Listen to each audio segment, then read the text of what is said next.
कहीं सभे हाँ चित्रकूट।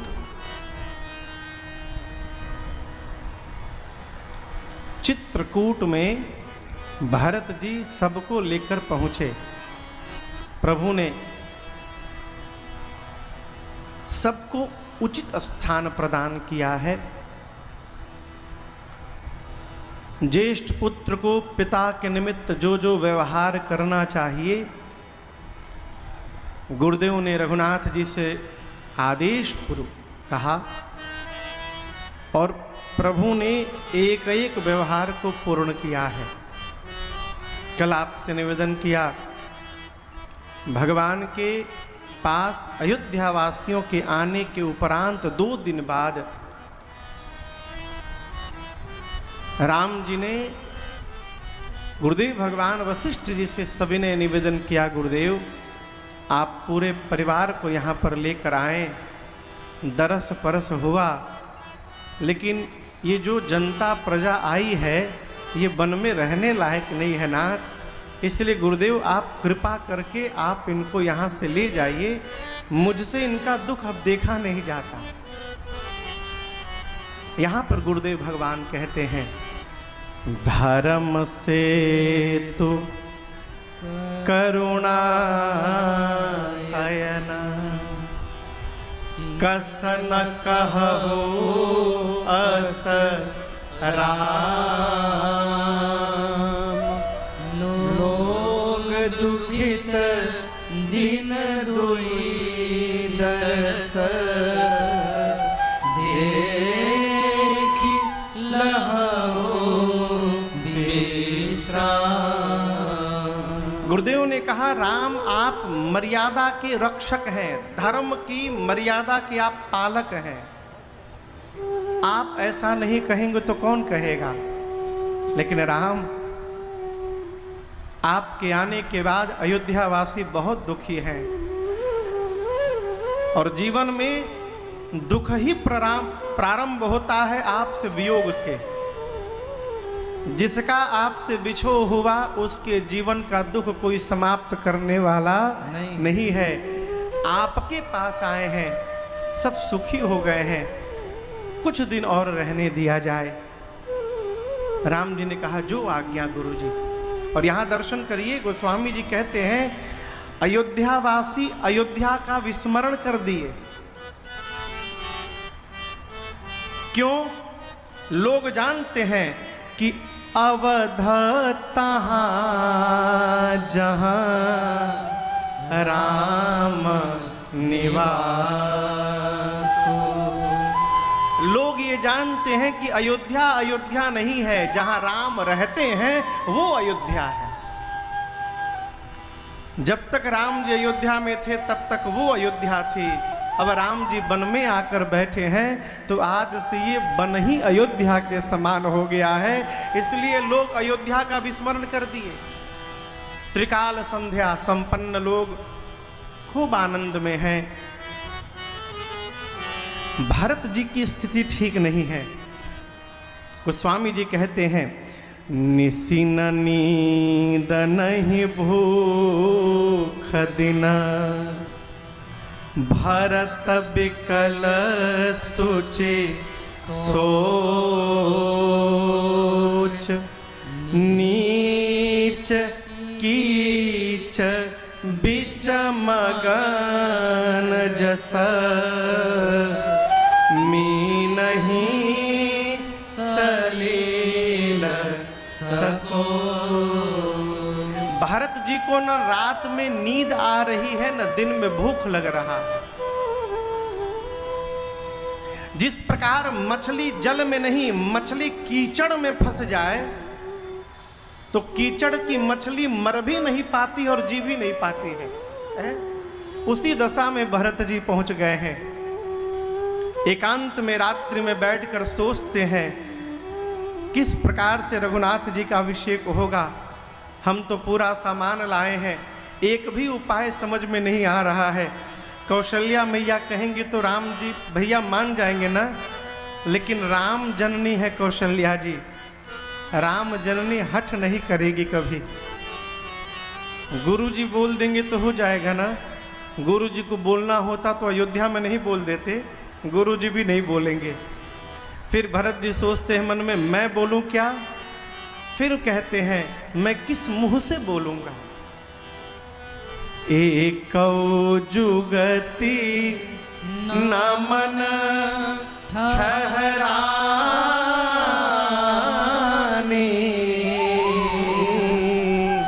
सोचत भरत ही रैन बिहानी। भरत जी बैठकर एकांत में इसी बात का चिंतन करते हैं कि कौन सा उपाय किया जाए कि भैया का अभिषेक हो जाए और वापस चल चले। एक भी उपाय समझ में नहीं आया। रात्रि बीती, प्रातः काल गुरुदेव भगवान ने सभा बिठाई। और याद रखिएगा, इस सभा में राम लक्ष्मण सीता जी नहीं है। अयोध्या से जितने लोग आए थे, इनकी आपस की सभा बैठी। भरत जी को बुलाकर गुरुदेव भगवान ने बिठाया और गुरु जी ने यहाँ पर राम जी के असल स्वरूप को प्रकट करके रख दिया सबके सन्मुख।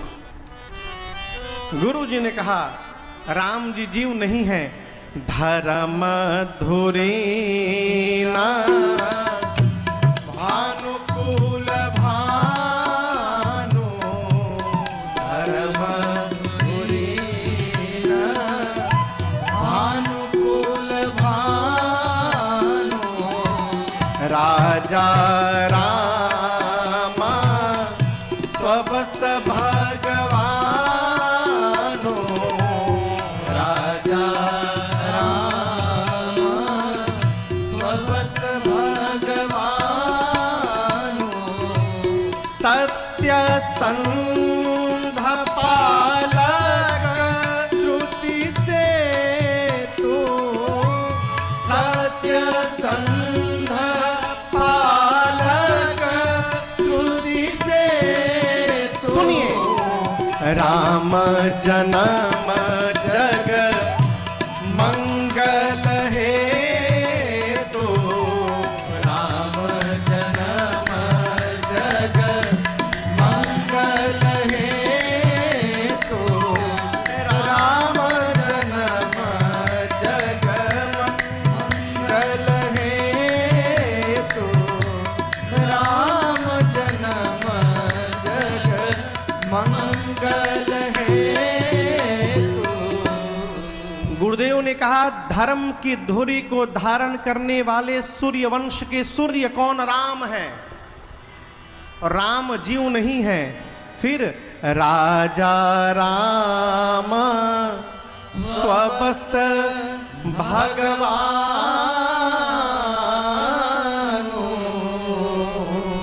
गुरुदेव ने कहा, राम वन में रहे अथवा अयोध्या में रहे, राजा कौन है? राम, राजा राम। क्यों? राम जी स्वबस है और राम जी भगवान है। देखिए, जीव में और जगदीश में केवल एक अंतर है, भगवान स्वबस है और जीव परबस है। ये मूल अंतर है। हम दूसरे के बस में हैं, भगवान अपने बस में है। आप में से और इन मेरे में है कि कौन हमारी माँ होगी और कौन हमारे पिता होंगे, ये भगवान है। भगवान स्वबस है, ये मौलिक अंतर है। जीव परबस है, परबस जीव स्वबस भगवंता, ये सिद्धांत कहता है। गुरु जी ने कहा, राम जी स्वबस हैं, राम भगवान है। राम का जन्म वेद की मर्यादा की स्थापना के लिए हुआ है। राम जन्म जग मंगल हे तो। अब यहाँ आंतरिक सूत्र का दर्शन करिए। गुरु जी ने कहा, राम जी का जन्म केवल अयोध्या के मंगल के लिए नहीं हुआ है, राम जी का जन्म पूरे जगत के मंगल के लिए हुआ है। और संसार का यदि मंगल करना है तो अपने स्वार्थ का त्याग करना पड़ेगा। एक सूत्र निवेदन करूं आपसे माई बाप, बात जब परिवार की आ जाए तो अपने सुख का त्याग कर देना चाहिए। जो मनुष्य अपने सुख की चिंता करता रहता है वो परिवार को सुखी नहीं कर सकता है। बात परिवार की आए, अपने सुख की चिंता छोड़िए, अपने सुख का त्याग करिए। बात जब गांव की आए, परिवार का त्याग करिए। बात जब पूरे गांव की आ जाए तो परिवार का सुख छोड़िए, आगे बढ़िए। बात जब प्रदेश की आ जाए तो गांव की चिंता छोड़िए, आगे बढ़िए। बात जब देश की आ जाए तो प्रदेश की चिंता छोड़िए, राष्ट्र की चिंता करिए। सामने देखिए, आगे और आगे सुनिए। बात जब मनुष्य की जाति पर आ जाए तो सर्वस्व का चिंतन छोड़िए और आगे बढ़िए। मनुष्य मात्र की जब बात आए तो सर्व का त्याग करना चाहिए। यहां राम जी केवल अयोध्या और परिवार के मंगल के लिए नहीं आए हैं। राम जन्म जग मंगल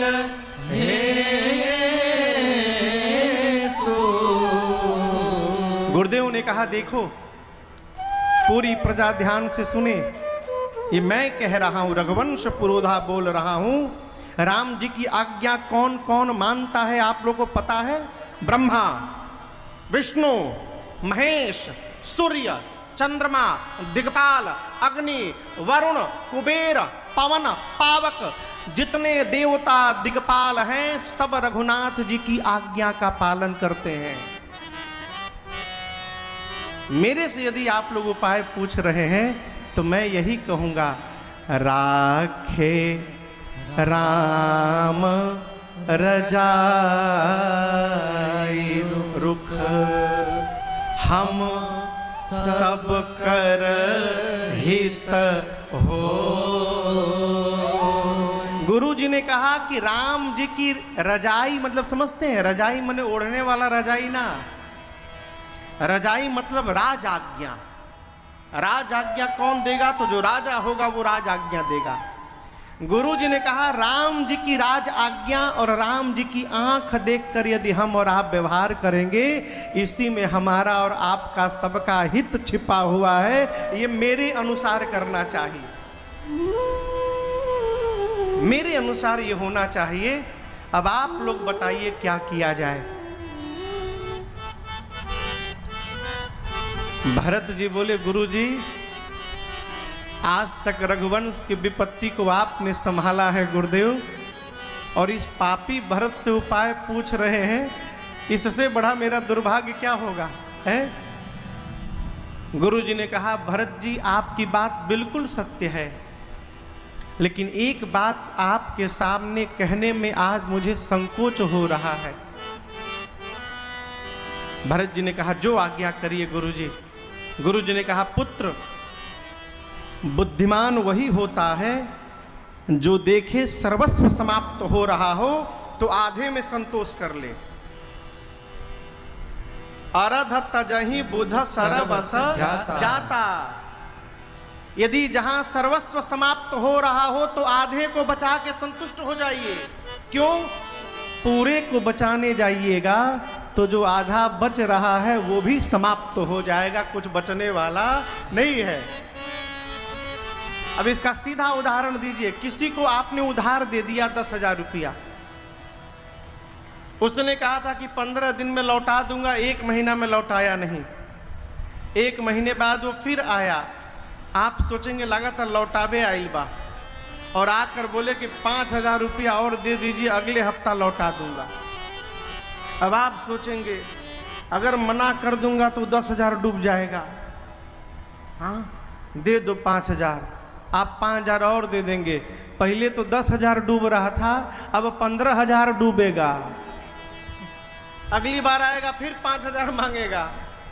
यदि पहले संतुष्ट कर लेते 10,000 में तो ये 5,000 नहीं डूबता, कम से कम ये तो बच जाता आपके पास। गुरु जी ने कहा यदि आप और शत्रुघ्न दोनों भाई वन में रहने को तैयार हो जाएं भरत जी 14 वर्ष के लिए, तो मैं राम लक्ष्मण सीता जी को लेकर वापस अयोध्या चला जाऊंगा। आप दोनों को वन में 14 वर्ष रहना पड़ेगा। भरत जी गुरु जी के मुख से ये बात सुने तो नाचने लगे। ऐसा सुख लगा कि मानो मरे हुए पिताजी जीवित हो गए।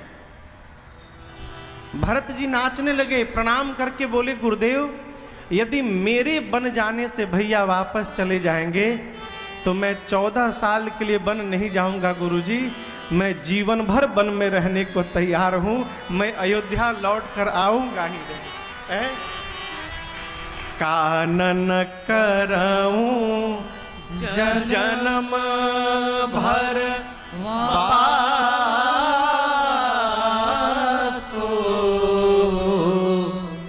एहि ते अधिक नमोर सुपासो। जब भरत जी ने बात कही कि भैया गुरुदेव मैं जीवन भर वन में रह जाऊंगा, गुरु जी की मतियां हेरा गई। इस बात की जीवन में कभी कोई कल्पना भी नहीं कर सकता है माई बाप कि एक भाई अपने भाई के लिए जीवन भर वन में रहने को तैयार हो जाए हैं। गुरु जी कुछ नहीं बोल पाए, सबको लेकर पहुंचे कहाँ? राम जी के पास जाकर बोले राम तुम्हारे भाई भरत के प्रेम ने आज मेरे विचार करने की शक्ति को समाप्त कर दिया है, हैं? हम तो कहते हैं राम भरत जी जो बोल रहे हैं ना वही कर लिया जाए, उसी में हम सबका हित होगा। राम जी बोले जो आज्ञा गुरुदेव, जो भरत बोलेंगे मैं करने को तैयार हूं। जैसे राम जी ये बात बोले कि जो भरत जी बोलेंगे मैं करूंगा, गुरु जी ने भरत जी से कहा भरत आज बेटा जो जो बोलना है अपने भैया से बोल दो, ऐसा अवसर जीवन में दोबारा मिलने वाला नहीं है। भरत जी खड़े हुए और खड़े होकर हाथ जोड़कर कहने लगे अरे हमार भैया जी हो, हमार भैया जी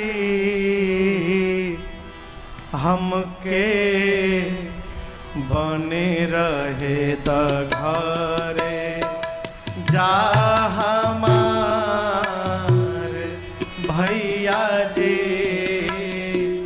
हमके बने रहे द घरे जा, हमार भैया जी हमार भैया जी हो, हमार भैया जी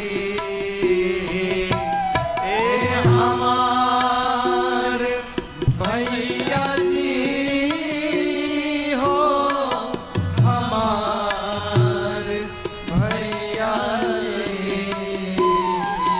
हमके बने रहे द घरे जा, हमार भैया जी हमके बने रहे द घरे जा।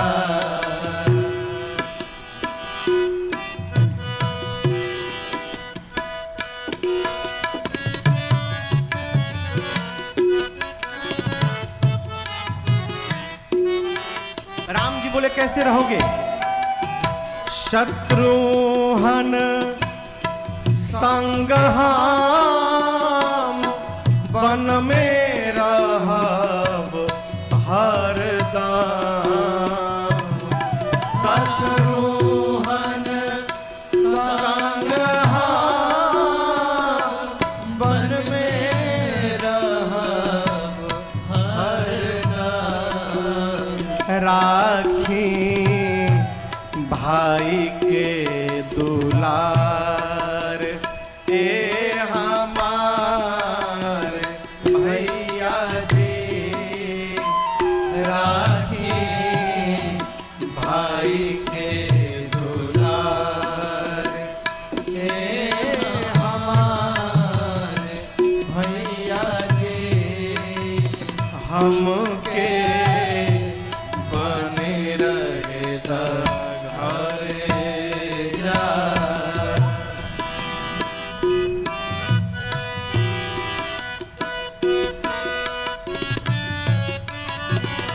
भारत जी ने कहा कि मैं और शत्रुघ्न हम दोनों भाई वन में रहेंगे, भैया आप वापस जाइए। राम जी मना कर दिए। जब मना कर दिए तो भरत जी ने कहा नाही मनबा ए नाथ त हमारो के राख साथ। नाही मनबा ए नाथ त हमारो के राख साथ। जैसे तीन वैसे चार ए हमारे भैया जी जैसे तीन वैसे चार ए हमारे भैया जी हमके बने रहे घरे जा।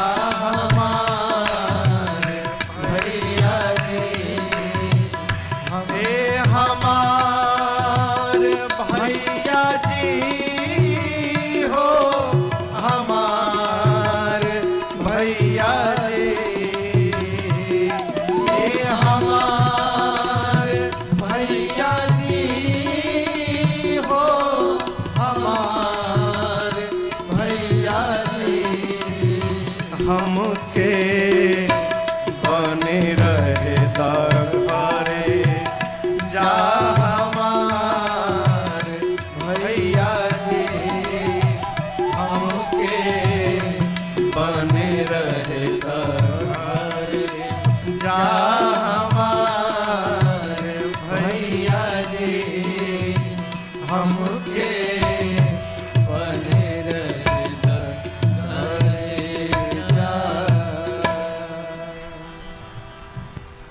भारत जी ने रघुनाथ जी के सामने तीन बात रखी। कितनी बात? तीन।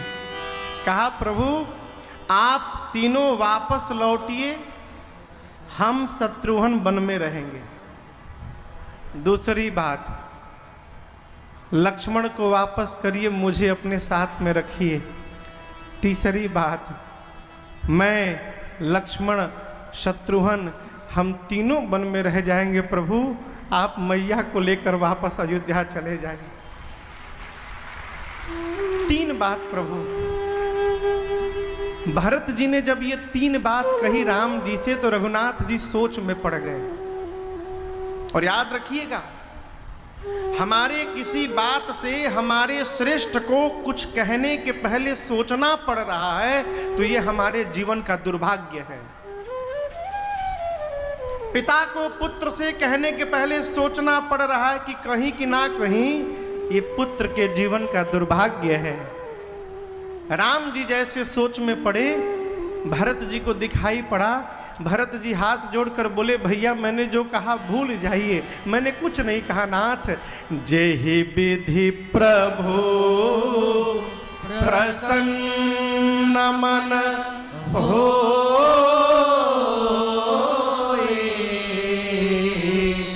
करुणा सागर कीजिए सोई। जिस प्रकार आपका मन प्रसन्न हो प्रभु आप वो करिए। कुछ नहीं कहा मैंने। मैं कहता हूं प्रभु प्रसन्न मन सकुच तजी जो जेहि आय सुदेव सो सिर धरी धरि करी सब मिटी अनट अवरे। भरत जी बोले प्रभु आप मन प्रसन्न करके संकोच का त्याग करिए नाथ, जो आज्ञा देंगे सब आपकी आज्ञा को सिरोधार्य करेंगे। प्रभु क्या आज्ञा है? जैसे भरत जी ये बात बोले, इसी बीच मिथिला के दूत वहां चले आए, जनक जी के दूत। राम जी ने दूतों से पूछा आप लोग यहां पर? दूतों ने पूरा वृत्तांत सुनाया। सूचना जैसे मिली महाराज चले गए, ऐसी ऐसी घटना घटी, आप लोग वन में चले आए हैं। तो हमारे अयोध्या में मिथिला में चर्चा होने लगी, कहीं राम जी के वनवास में भरत की सहमति तो नहीं है। तो महाराज जनक ने हम गुप्तचरों को भेजा अयोध्या। हम लोग वेश बदलकर अयोध्या में जाकर रह गए। भरत जी आए और भरी सभा में जब भरत जी ने राज सत्ता को ठुकराकर और ये बात कह दी कि जब तक भैया के चरणों का दर्शन नहीं करूंगा तब तक हृदय का ताप समाप्त नहीं होगा, तब हम लोगों को अपने आप पर ग्लानि होने लगी। हम लोगों ने भरत जैसे साधु पर दोष देख लिया। हम लोगों ने जाकर अयोध्या में महाराज से पूरा वृत्तांत सुनाया। महाराज भी बर्दाश्त नहीं कर पाए और हमारे महाराज जनक जी पूरा परिवार और समाज लेकर मंदाकिनी जी के किनारे आके खड़े हो गए। राम जी ने कहा मिथिला में सब कुशल है ना? दूत कहे प्रभु मिथिला का कुशल तो महाराज दशरथ के साथ ही चला गया है। महाराज के जाने के बाद कुछ कुशल नहीं रहा प्रभु। पूरी प्रजा आपके चरणों का दर्शन करना चाहती है। रघुनाथ जी दौड़ कर गए, यथा योग्य दंड प्रणाम स्वागत करके मिथिला के समाज को चित्रकूट आश्रम में लाए और पूरे समाज को प्रभु ने उचित स्थान प्रदान किया विश्राम के लिए।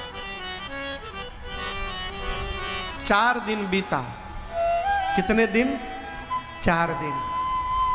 4 दिन बाद रात्रि में सीता जी की मां सुनैना मैया राम जी की मां कौशल्या जी से मिलने के लिए गई।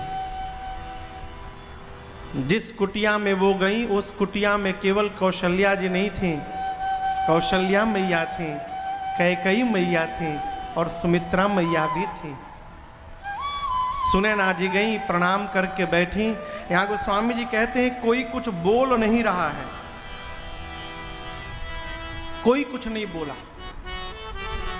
सुमित्रा मैया ने एकांत को भंग करते हुए कहा बहन अब लगता है कि ब्रह्मा जी बूढ़े हो गए हैं। सुनैना जी ने पूछा कैसे? सुमित्रा मैया कहती है उनकी करनी ही ऐसी हो गई है।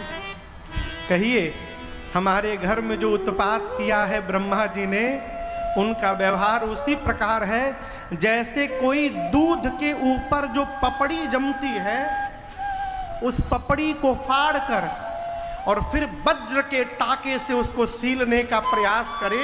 आप कहो क्या वो दूध का फेन वज्र के टाके को बर्दाश्त कर पाएगा क्या है? ऐसी करनी उनकी हो गई है। कौशल्या जी ने कहा देवी एक बात कहूं आपसे, घर में, परिवार में, महल में प्रकाश के केवल 3 स्रोत हैं वर्तमान समय में। एक सूर्य नारायण है, दूसरा दीपक है और तीसरा मणि है। सूर्य वंश का सूर्य महाराज के जाने के साथ अस्त हो गया है। हमारे घर का सूर्य डूब गया। प्रकाश के लिए मणि था तो रघुवंश मणि रघुनाथ राम महल को छोड़कर वन को प्रकाशित करने चले आए। अब मेरे कुल में और मेरे घर में प्रकाश के लिए केवल एक दीपक बचा है और मुझे भय लग रहा है कि मेरे घर का वो दीपक कहीं बुझ न जाए आज। सुनैना जी ने पूछा कि वो दीपक है कौन? कौशल्या जी ने कहा, बहन मुझे भी पता नहीं था कि वो दीपक कौन है, लेकिन प्राण छोड़ने से पहले महाराज ने मुझे बताया था। कौशल्या, बार बार मोही कहे मही पार। कौशल्या, आज के बाद जाने हूँ सदा भरत कुलदीपा। महाराज ने मरते समय परिचय कराया, कौशल्या आज के बाद आप भरत को कुल का दीपक समझना। मुझे केवल एक बात की चिंता है कि राम के वियोग रूपी बयार के आगे, वियोग रूपी तूफान के आगे मेरे कुल का दीपक कहीं बुझ न जाए आज।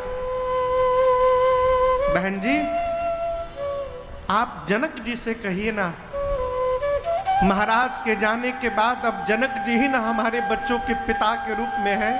आप जनक जी से कहिए, राम को समझाए, लक्ष्मण को वापस कर दे और मेरे भरत को अपने साथ में वन में रख ले।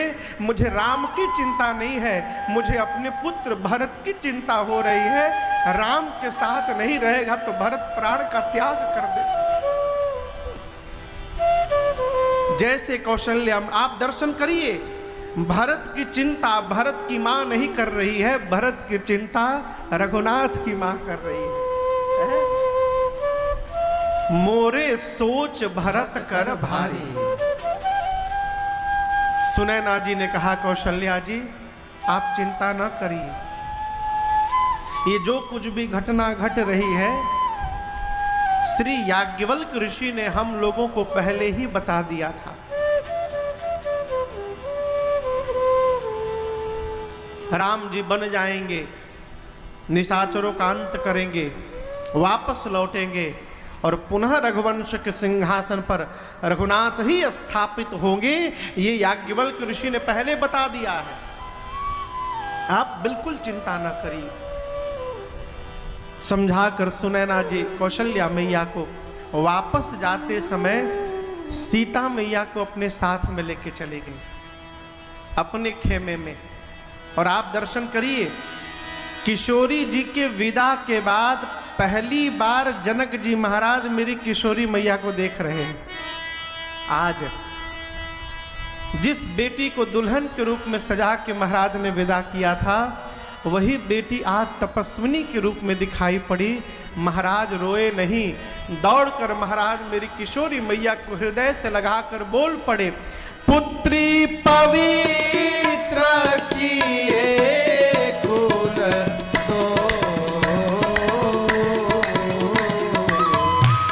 पुत्री पवित्र किए कुल तो,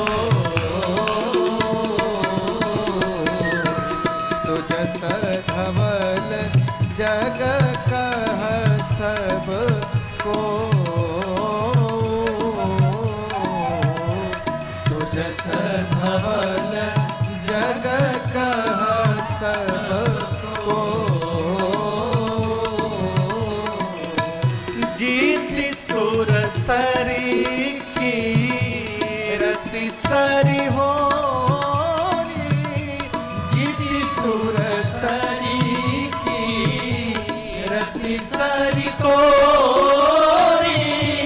गवन कीन्ह विधि अंड करो,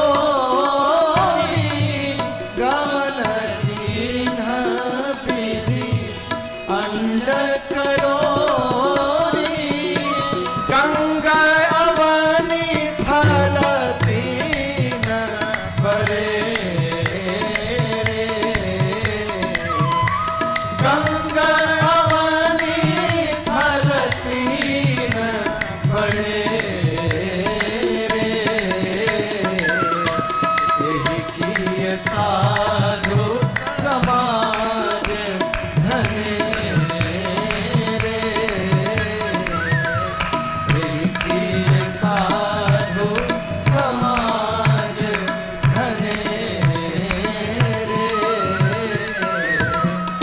यही किए साधु समाज घने रे। श्री जनक जी महाराज ने मेरी किशोरी मैया को हृदय से लगाकर कहा, बेटी आज आपने एक नहीं दो दो कुलों को पवित्र कर दिया है। सीता ने आज रघुकुल की बहू बनकर मेरी बेटी ने रघुकुल को पवित्र किया है, और निमि कुल की बेटी बनकर मेरी बेटी ने आज निमि कुल को भी पवित्र कर दिया है। जनक जी बोले, आज आपकी कीर्ति गंगा ने सीता केवल धरती नहीं करोड़ों करोड़ों ब्रह्मांड को पवित्र किया है। गंगा तो केवल गोमुख से लेकर गंगा सागर तक गई, लेकिन आज आपकी कीर्ति कई ब्रह्मांड में गई है। आपने सबको कृतार्थ कर दिया। खूब लाड़ लड़ाया महाराज ने। सीता मैया पूरे परिवारी जनों से मिली। रात्रि में सासू माताओं की सेवा का समय जानकर सीता जी विदा लेकर आई और अनेक रूप में प्रकट होकर एक साथ सभी माताओं की सेवा करने लगी। इधर एकांत में जनक जी महाराज से सुनैना जी ने कहा, महाराज कौशल्या जी कह रही थी कि आप ऐसा कुछ करते कि राम लक्ष्मण जी को छोड़कर भरत जी को अपने साथ में रख लेते। जनक जी मुस्कुराए, कहीं एक बात कहूं सुनैना आपसे, मैं जनक, मेरे मन की गति ब्रह्म में है। कोई यदि ब्रह्म पर मुझसे कहने के लिए कहे तो मैं कई दिनों तक बोल सकता हूं। नीति पर, राजनीति पर कोई चर्चा करने के लिए कहे, मैं कुछ भी बोल सकता हूं, कभी भी कितने लंबे समय तक बोल सकता हूं। धर्म पर कोई चर्चा करने के लिए मैं धर्म पर भी बोल सकता हूं। जो जनक का मन ब्रह्म को जानता है, नीति को जानता है, धर्म को जानता है, वही जनक का मन भरत जी की महिमा नहीं, भरत जी की महिमा की परछाई को भी नहीं छू सकता है। भरत जी की इतनी दिव्य महिमा है। पूरे ब्रह्मांड में भरत जी की महिमा को केवल एक व्यक्ति जानता है। कौन? उनके बड़े भैया राम जी। लेकिन जब कहने की बारी आएगी ना, तो भरत जी की महिमा को राम जी भी नहीं बोल सकते हैं। इतनी अपार महिमा है भरतलाल जी की। मेरी मानिए, जहां तक दोनों भाइयों को मैं जानता हूं देवी, भरत जी वही करेंगे जो उनके भैया राम कहेंगे। आप चिंता न करिए। अगला दिन हुआ, राम जी गुरुदेव से बोले कि गुरुदेव निर्णय ले लीजिए। गुरु जी जनक जी से बोले, महाराज आप निर्णय ले लीजिए। जनक जी भरत जी के पास जाकर बोले, भरत आप तो भैया के स्वभाव को जानते हो ना, आप निर्णय ले लो। भरत जी बोले, पिताजी नहीं रहे तो आप पिता के समान हैं, गुरु जी भगवान के समान हैं, आप दोनों के रहते ये बालक निर्णय लेगा उचित लग रहा है क्या आपको? आप लोग बड़े हैं, आप लोग निर्णय लीजिए। जनक जी जाकर गुरु जी से बोले, कोई निर्णय नहीं लिया। गुरु जी राम जी से बोले, राम तुम निर्णय ले लो। राम जी बोले, गुरुदेव आपके चरणों की सौगंध लेता हूं, आप और जनक जी जो आज्ञा देंगे मैं उसका पालन करूंगा। सब एक दूसरे पे टालने लगे। जब किसी ने कोई निर्णय नहीं लिया तो राम जी के आगे भरत जी खड़े हो गए। बोले, भैया हम एक बात बोलना चाहते हैं। बोले। राम जी ने कहा, कहो। भरत जी अपनी बात कहने लगे।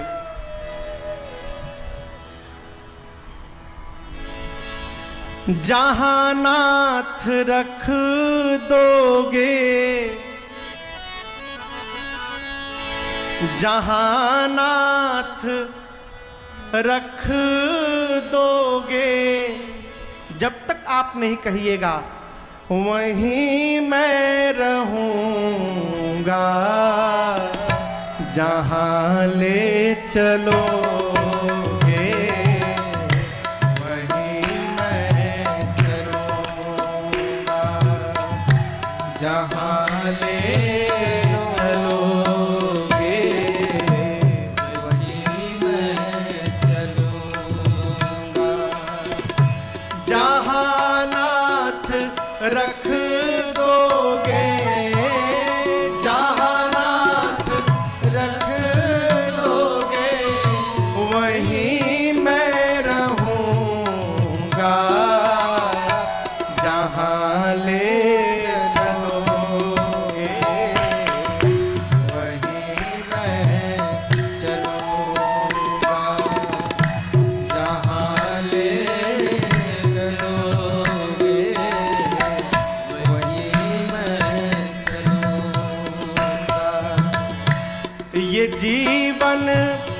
समर्पित शरण में तुम्हारे, तुम ही मेरे सर्वस्व, तुम ही प्राण प्यारे। ये जीवन समर्पित है शरण में तुम्हारे, तुम ही मेरे सर्वस्व, तुम ही प्राण प्यारे। तुम्हें छोड़ कर